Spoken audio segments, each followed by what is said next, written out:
بسم اللہ الرحمن الرحیم۔ صرف 5 منٹ کا مدرسہ قرآن و حدیث کی روشنی میں 130واں دن 10 جمادی الاولی۔ نمبر 1، اسلامی تاریخ۔ مدینہ کی چراگاہ پر حملہ۔ جب مسلمان اپنے دین و ایمان کی حفاظت کے لیے ہجرت کر کے مدینہ چلے گئے اور خوشگوار ماحول میں لوگوں کو اسلام کی دعوت دینی شروع کی، لوگ اسلام میں داخل ہونے لگے۔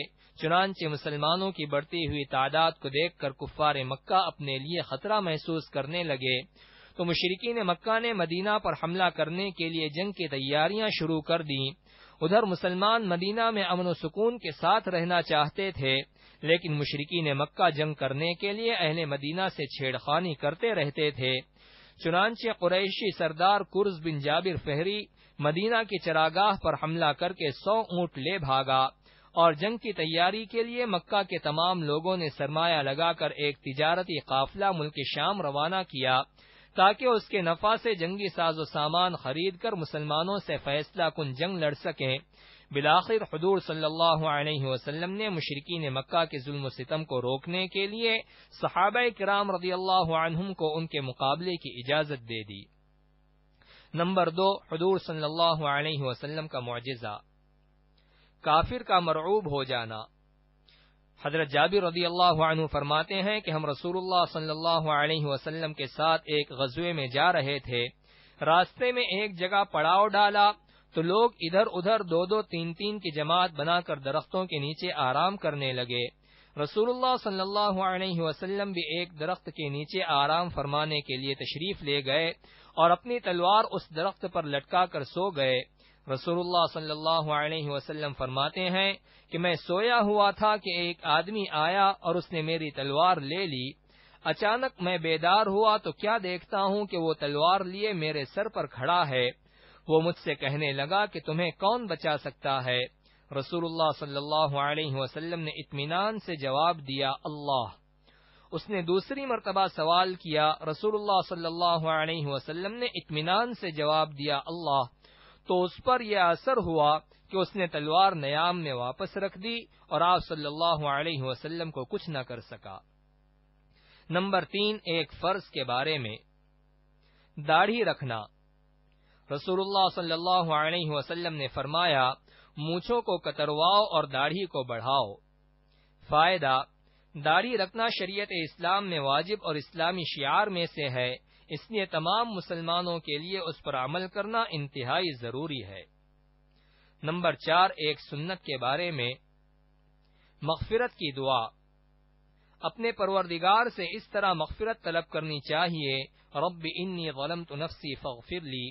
ترجمہ، اے میرے پروردگار، میں نے اپنے اوپر بڑا ظلم کر رکھا ہے، لہذا میری مغفرت فرما دیجیے۔ نمبر 5، ایک اہم عمل کی فضیلت، اچھے اور برے اخلاق کی مثال۔ رسول اللہ صلی اللہ علیہ وسلم نے فرمایا، اچھے اخلاق برائیوں کو اس طرح ختم کر دیتے ہیں جس طرح پانی برف کو پگھلا دیتا ہے، اور برے اخلاق اچھے کاموں کو اس طرح ختم کر دیتے ہیں جس طرح سرکہ شہد کو خراب کر دیتا ہے۔ نمبر 6، ایک گناہ کے بارے میں، غیر اللہ کو معبود بنانا۔ قرآن میں اللہ تعالی فرماتا ہے، ان لوگوں نے خدا تعالی کو چھوڑ کر اور معبود بنا لیے ہیں، اس امید پر کہ ان کی مدد کر دی جائے گی، وہ ان کی کچھ مدد کر ہی نہیں سکتے، بلکہ وہ ان لوگوں کے حق میں فریق مخالف بن کر حاضر کیے جائیں گے۔ نمبر 7، دنیا کے بارے میں، دنیا کی ظاہری حالت دھوکہ ہے۔ قرآن میں اللہ تعالی فرماتا ہے، یہ لوگ صرف دنیاوی زندگی کی ظاہری حالت کو جانتے ہیں اور یہ آخرت سے بالکل غافل ہیں۔ یعنی انسان صرف دنیا کی چیزوں کو جانتے ہیں اور اسی کو حاصل کرنے کی فکر میں لگے رہتے ہیں، انہیں پتہ ہی نہیں ہے کہ اس کے بعد دوسری زندگی آنے والی ہے اور وہ ہمیشہ ہمیش کی زندگی ہے، لہذا دنیا میں لگنے کے بجائے آخرت کی تیاری میں مشغول رہنا چاہیے۔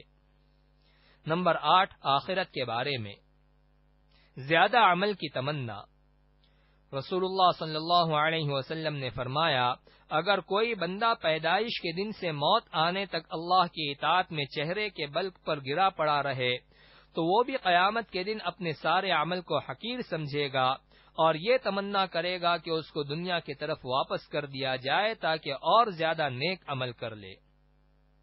نمبر 9، طب نبوی سے علاج، بیماریوں سے بچنے کی تدبیر۔ رسول اللہ صلی اللہ علیہ وسلم نے ایسی جگہ بیٹھنے سے منع فرمایا ہے کہ جہاں بدن کا کچھ حصہ سائے میں ہو اور کچھ حصہ دھوپ میں ہو۔ فائدہ، طبی اعتبار سے ایک ساتھ دھوپ اور سائے میں بیٹھنا صحت کے لیے مضر ہے۔ نمبر 10، نبی صلی اللہ علیہ وسلم کی نصیحت۔ رسول اللہ صلی اللہ علیہ وسلم نے فرمایا، قرآن کا دل سورہ یاسین ہے، جو آدمی اللہ اور آخرت پر ایمان رکھ کر اس کو پڑھے گا اللہ تعالیٰ اس کی مغفرت کر دے گا، تم اس کو اپنے مرنے والوں پر پڑھا کرو۔